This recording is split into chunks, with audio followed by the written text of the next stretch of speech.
Welcome to the closing table with the Money Guys, Sidney Young and Jared Parrish. This episode is being brought to you by Allura Financial, AlluraFinancial.com, your source for real estate investment funding. Now, presenting the Money Guys. Hey, welcome to our Thursday podcast. My name's Sidney Young. And Jared Parrish. We are the Money Guys because we got your money. Hey, man, we want to talk about a lot of things. We're broadcasting. I can't speak. Broadcasting. Are we rawcasting? We're broadcasting live from downtown Houston, Texas. And in Houston today, man, it's not hot, but it's not cold. It's sort of. No, but this weekend we're supposed to get a lot better weather. Dude, I'm going to be in Colorado this weekend. You're going to get really good weather. Snowing. I'm going to find some snow, man. It's going to be nice up here. And I'm going to find snow, a bear. What else I find in Colorado? Bobcat? I don't know. Why has it got to be a bobcat? Why can't it be like a gym cat or how come who Frank put cat. Bob? A Frank cat. Who Frank put cat. Bob I like on that the one. cat? I don't know. Probably Bob did. Bob did. Bob said, that's a big cat. I think we'll name him after me. Well, I mean, I think the scientific term is a Robert feline. Oh, a Robert. Speaking of Bob De Niro, man, hey, you remember? We're going to talk about some money movies. Okay, I got to go back in time here. Here we go. Shh. I'm not going to tell you the year. There's a movie came out way back when I was a youngster, man, and I said I want to be like that guy. Wall Street with Michael Douglas. Oh man, one of my favorite movies. Remember him, man? He had on the sharp suit. He had the big office on the sky rise, and he was banking and cranking. You know what I'm saying? Man, he was all over it. Man, and I said, man, I want to be like that. And the famous dude. line. What's that? Greed, for lack of a better word, is a good thing. That's one. Remember, he's out on the beach, got that brick phone, and he's calling, what's the other guy's name? Buddy. Buddy. Call him Buddy. What does he tell Buddy? He goes, come on, buddy. Money never sleeps. Money never sleeps. No, you know it don't sleep. Shit. Or snore. The money guys do, though. Yeah, we sleep, and we probably yeah. snore, too. Yeah. But, there's certain movies that are money motivated, I guess you can say. Now, you may not like how how they went about obtaining their money, and a lot of these movies end up all going to jail. But, you still like the inspiration of what was behind it they created. Does that make sense? That's something. That's why I wanted us to talk about this today because it always starts out with a feel good. There's a good idea. There's a good reason. There's something good behind it. But then all of a sudden, greed steps in, and they start to take an inch, and the inch turns into a mile. Yeah, they do the dip. Y'all know what the dip is. When you start messing with the investors' funds and say, maybe they're my funds too. Huh? Kind of the old, if you put your hand up on their hip, then when you dip, they dip. That thing, yeah.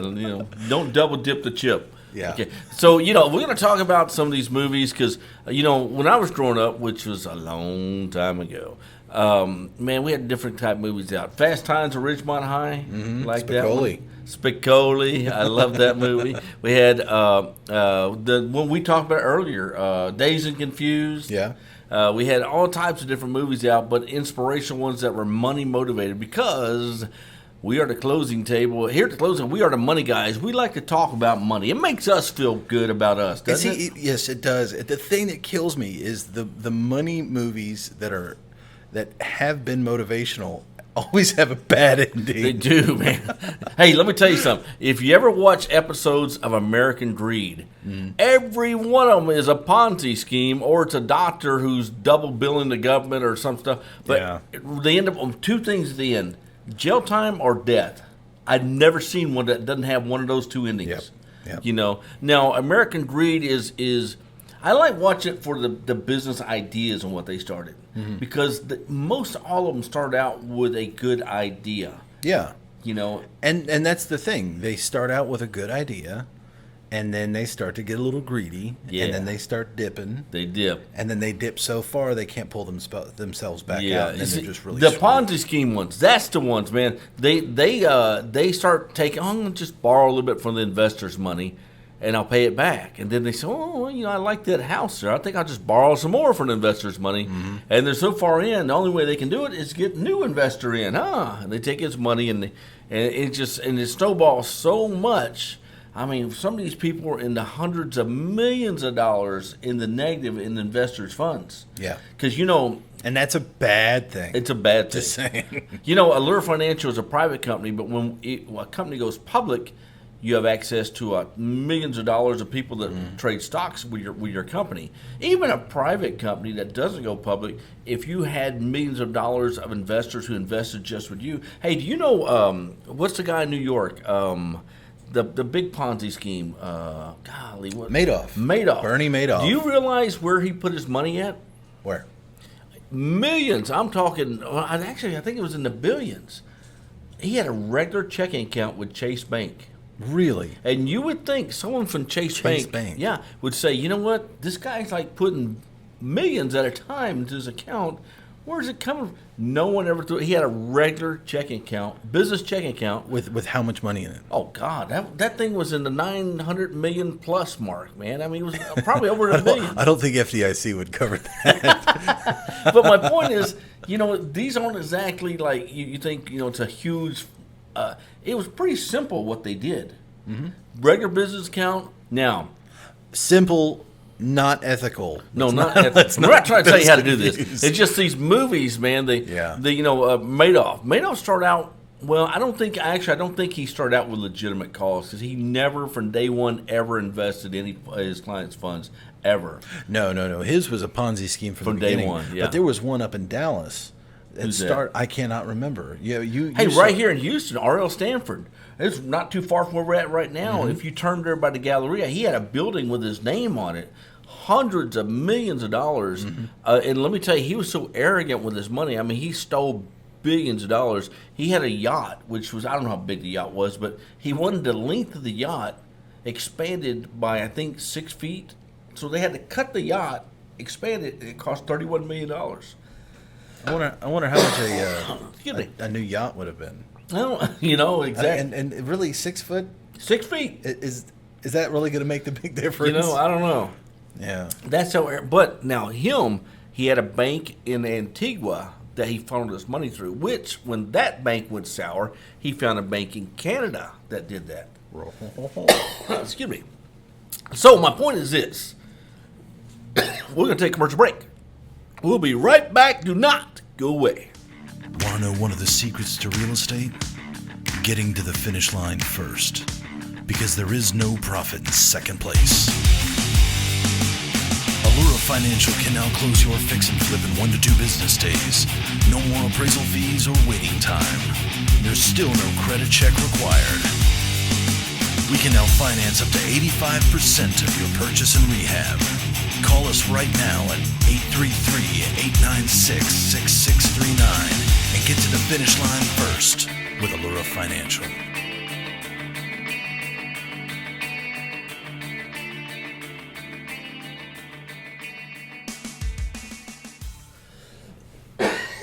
Oh, shit. God damn. You good? No.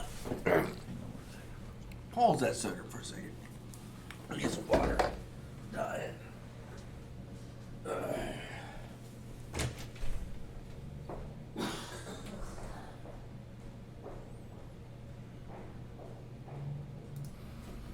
All right, we're back. I was choking, man. On what? I don't know, man. It's like all the talk about money just got me to choking, dog. Man, that tears me up too.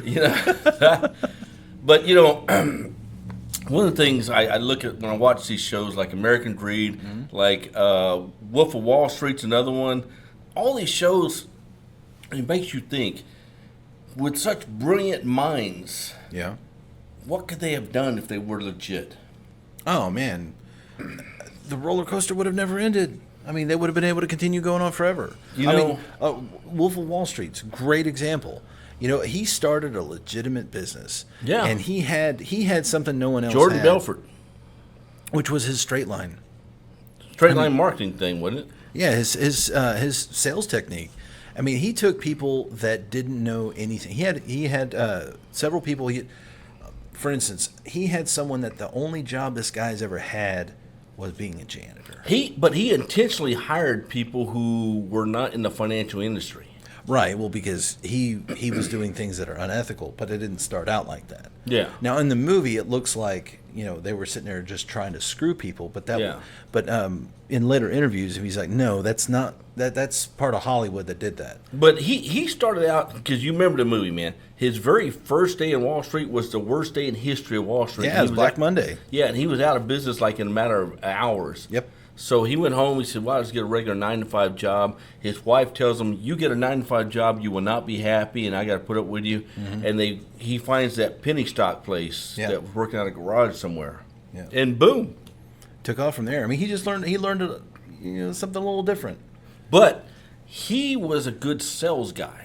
Whether he was selling tires or stocks, he was going to be successful because of it. And that's the thing. That's what he had that no one else had. Yeah, he still has it. Yeah, well, obviously he still has it. But I mean, he took people, like I was saying. He had one guy work for him. The only job this guy ever had was being a janitor. Yeah. And within, I think it was a year or 2 years, give or take, made the man a millionaire. Oh yeah. And then what really is now he stole millions of hardworking people's money. So I'm not glamorizing Jordan Belfort, because technically today these people still have not been paid back. And I've watched his documentaries. Everything he does today, he does with a verbal contract, because he can't put it in writing because he owes hundreds of millions of dollars to people. Mm-hmm. Now, on the survival instinct sort of topic, he went to prison. I think he did 3 years, federal penitentiary. Of course, you know who his cellmate was? Tommy Chong. Tommy Chong from Cheech and Chong. And it was Tommy Chong that got him to want to write. He starts writing The Wolf of Wall Street in prison. He says, Tommy, take a look at this book I've been writing over the past 3 years I've been here or whatever. And Tommy says, wow, that's a good book. You ought to get out of jail and sell that to Martin Scorsese. He said, great idea. And what does he do? That's exactly what happened. Yeah. But see, the thing is for me, Wolf of Wall Street, it was a motivational movie. It was. Now, it also teaches you what not to do, but look at this guy. He came from modest means. He wasn't poor. But at the same time, he came from a moral background that was set up for dishonesty, I guess you can say. I mean, think about it. Before he even started going wrong, they're doing drugs, prostitutes, all this stuff that just a normal business would not do. No, and that's and then he hired people who would obviously go with that theory. Right. But before he got into the stock market, do you know, out of school, what he was actually going to go to college for? What? To be a dentist. What? Yeah, he was going to be a dentist. Really? And he went to, because he got accepted to the college and everything. And when he got there first day, they do their orientation, and the guy announcing, the master ceremony said, if you're in this to make a lot of money, because that was why he did it. He said he figured dentists, made a bunch of money. Yeah. He says, if you're in here for the money, those years are gone. You're in the wrong place. He says that day he got up and left. He says, no, I'm in this to make money. You remember his hiring process? He would have a room full of applicants, and what would he ask them? Sell me this pen. No. How many of you ever sold stocks before? And people want to brag. I don't remember that. I don't remember that. Yeah, he said, people, I've sold for so-and-so. You, out of here. And he only took the so-called people who had never been in the finance industry, who really were kind of broken. They needed something that they could grasp on. And guess what? He did it wrongfully, or however you put it, but he made them millionaires. Well, here's how I look at it. Because I've managed sales before. No, we both have. And in some instances, I would prefer someone that has no experience versus someone who's very experienced, because the very experienced people set in their ways, they've learned bad habits, and it's easier to train a new person on how you want them to do it as opposed to out-training Dude, bad if habits. you hired me, I'd show up late, I'd tell you how you're doing it wrong, and I'd leave early. That's what you get with experience. Man, you did it all wrong, man. Shit. No. What's with this email and texting thing? I've never seen such a thing before. Huh? You don't have a phone and a pen and a piece of paper. And where's the rotary dialer, huh?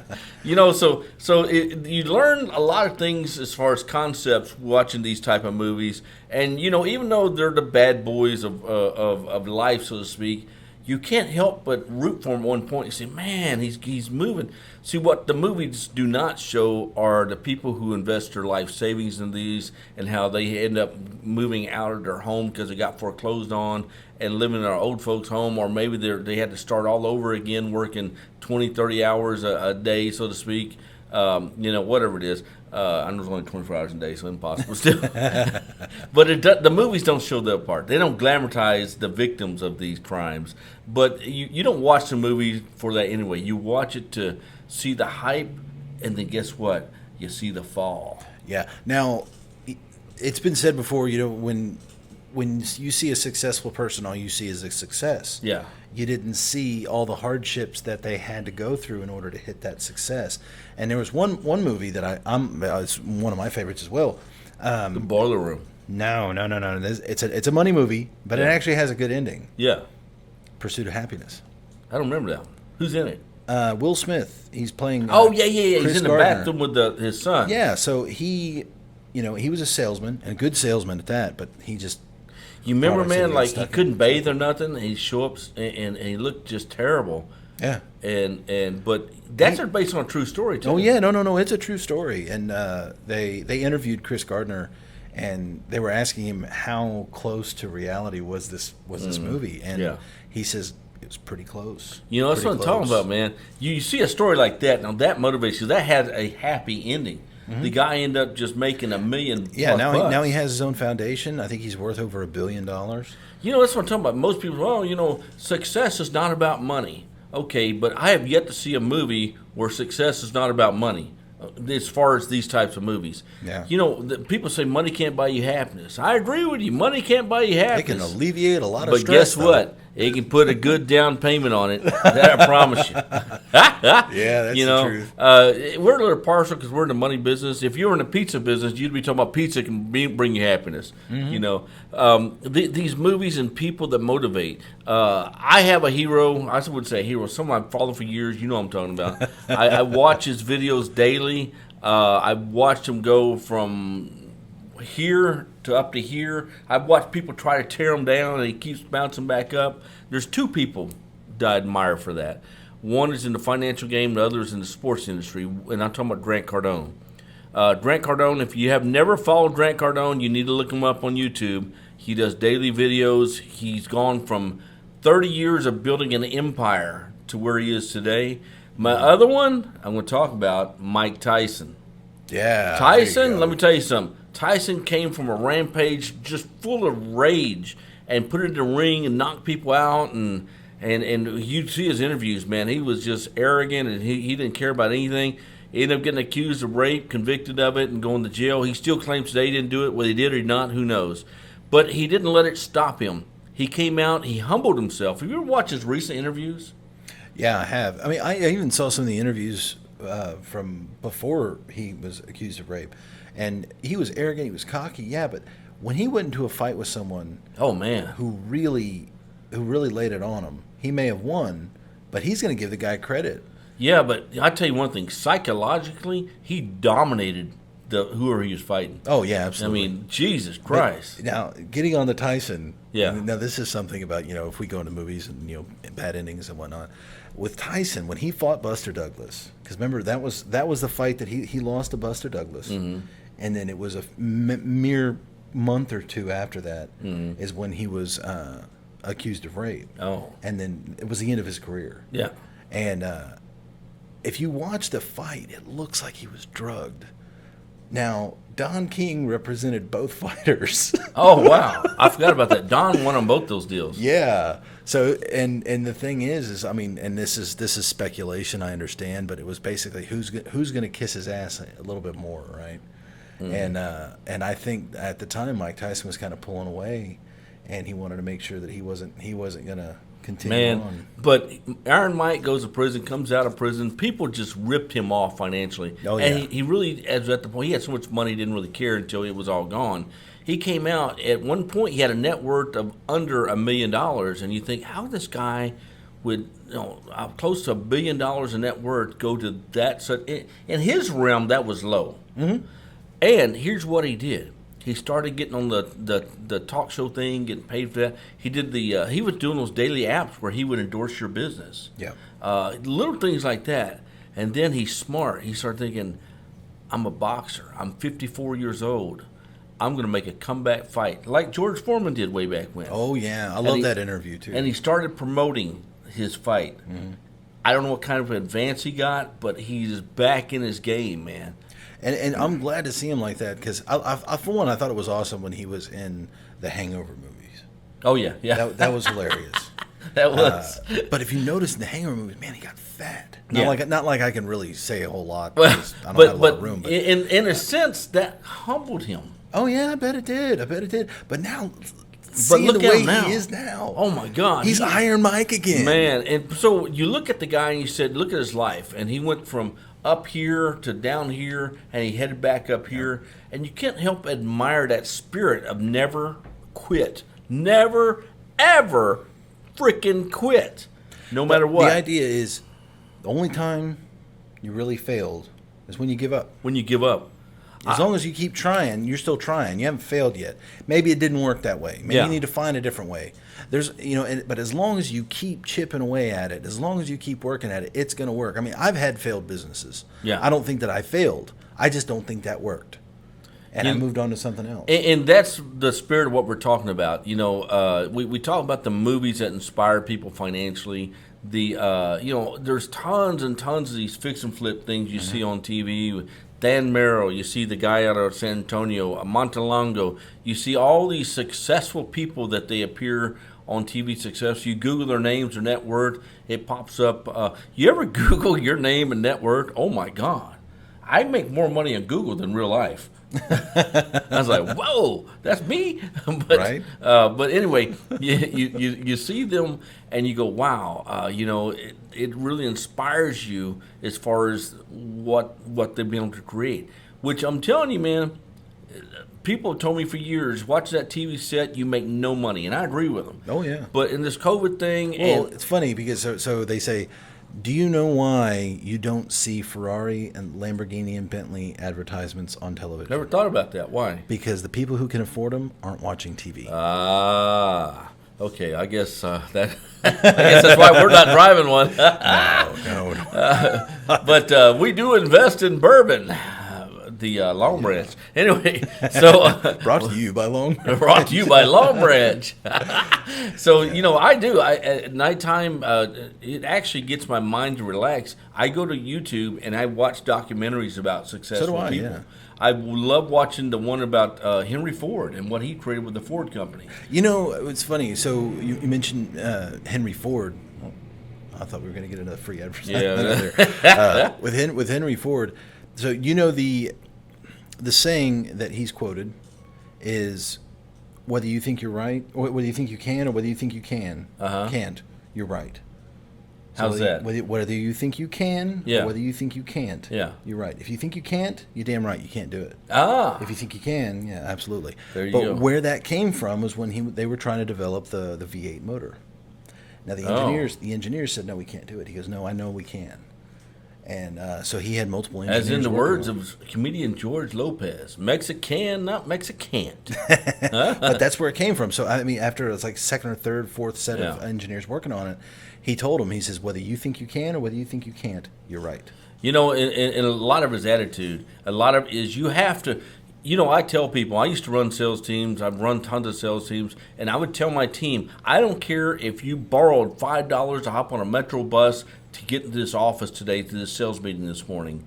When you sit down in that chair, and before you get on that phone, you are a multimillionaire. Your Bentley is parked out front. It's a beautiful one, sitting right there in the corner underneath the awning. And your maid just called and said that the house will be clean by the time you get home, and they're going to cook you a steak dinner. That's the mental attitude you're going to have when you hit that phone, when you face that client, And remember, no one knows that you don't know till you know they don't know. Then you know they don't know. You know what's funny? You mentioning that, going back to Jordan Belfort. Yeah. And what was the name of his brokerage? Stratton Oakmont. Stratton Oakmont, yeah. So at Stratton Oakmont, there was a few interviews with some of the brokers that were there, Yeah. some of the guys there. And he said cocaine was actually pretty prevalent in the office. Yeah. He says, but there was a reason behind it. And obviously the interviewer said, so what was the reason? He goes, well, when you're dealing with people with a net worth of 150, 200, 300, 400 million dollars, and you're trying to get an investment of $1 million, $2 million, $3 million, he goes, you can't stutter, you can't hesitate, you have to be confident, you have to know what you're talking about, you have to believe it in your soul, and that needs to come through your voice because this is all over the phone. And he goes, so we would do lines on the desk, and that would just hype us up. Dude, but that's it's like what gave that. it to him. Think about this. We're in a Now, I'm not saying go do cocaine to get sales, but you need to dude, find Long that. Branch bourbon is better. But having that confidence in your voice and knowing what you're talking about, be passionate about it, and when you speak to it, know it. Dude, when we hear people calling us as guys, we get men and women calling us all day long. Our team does. And when we answer the phone, and me and Jared answer the phone a lot of times ourselves, and someone's telling us about what they need funding for, we're diagnosing in our head, and we automatically know which fund we got because we have several funds that we control that we use, and we're going to instantly quote them back, and we're going to tell them what we need to get that going. And so we talk with confidence, not because we're trying to do a deal, because we do it so often that we know what it takes to get a deal closed. I mean, we close deals in a matter of 2 or 3 days. I mean, it doesn't take long at all if the deal is the type of deal that was conformed for. Does that make sense? Make perfect sense. So, in a sense, one day they're going to have a show called The Money Guys. I thought there already was one. And who's going to play you? Who's going to play you in that show? I don't know. I haven't picked one yet. I think Tommy Cruise should pay me. Tommy? Not pay me. Yeah, he should pay me. We're going to take a commercial break. This is not Tom Cruise coming back. It's just us. We'll be right back. Do not go away. Attention real estate investors. Are you looking for that fix and flip or rental loan that you haven't seen since the days of COVID? Well, Allura Financial has got your cash out. Fix and flips closing in 3 to 5 days. 30-year rental loans and cash out refis starting at just 6%. Work with a loan officer that knows the investment game. Think of us as your personal financial concierge. Call us today at 713-876-2617 or find us at Allura, ALLURA financial.com. This is one deal you cannot afford to miss.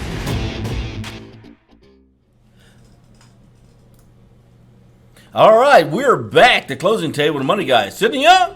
And Jared Parrish. Hey, man, let's talk about Allura Financial. We're money motivated, man. We're AlluraFinancial.com. We're successful. At least we think we are. Oh, yeah. We're in a private funding business. So if you need funds for real estate, we're located in downtown Houston. We fund nationwide. We do investments. We do very large investments. We got an investment going right now. That's one of them is a $35 million, which is going to expand to 10 other locations, $350 million. We do these extremely large investments with a very, very large investment bank. Won't mention their name. Not allowed to. No. But I like Morgan. Oh. Yeah. No. Doing this is fun. You know, I've gone through businesses before, and I'm having more fun now. Enjoying what you do is important. Yes. So hey, by the way, so tune in next Tuesday. We have our next podcast. AlluraFinancial.com, who is brought to you by, I'm Sidney Young. And Jared Parrish. We'll talk to you then. Thanks for tuning in to the Closing Table. We're the Money Guys. And we are out. Woo!